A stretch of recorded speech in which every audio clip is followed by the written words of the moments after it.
আসসালামু আলাইকুম, আশা করি সবাই ভালো আছেন। কালার ফিশের আরেকটা ভিডিওতে আপনাদের স্বাগতম।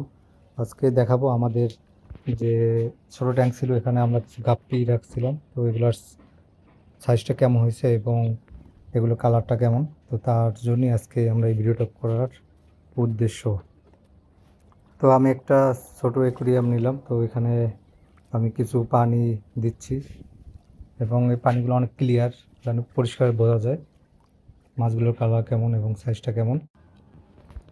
এই যে দেখুন, মাছগুলোর কালারগুলো খুবই সুন্দর আসছে এবং এখানে কিন্তু মিক্স গাপ্পি এগুলো। তো এখানে হাই কোয়ালিটির কিছু গাপ্পি ছিল, যেমন মোজাইক, ডাম্বো মোজাইক, তারপর প্লাটিনাম, এই রিলেটেড কিছু মাছ ছিল।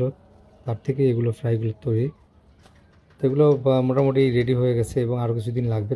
আমি আবার এগুলো আবার জায়গা মতো রেখে দিচ্ছি, যেন আরও কিছুদিন পরে এগুলো আমরা সেল করতে পারি।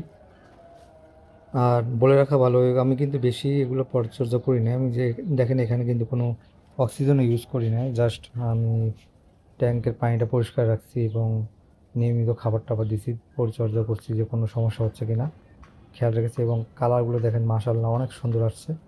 আশা করি যারা গাপ্পি পছন্দ করে তারা এই গাপ্পিগুলো অনেক বেশি পছন্দ করবেন, যেহেতু এটা কালার খুবই সুন্দর আসছে। মিক্স গাপ্পি হিসাবে খুবই ভালো কোয়ালিটির।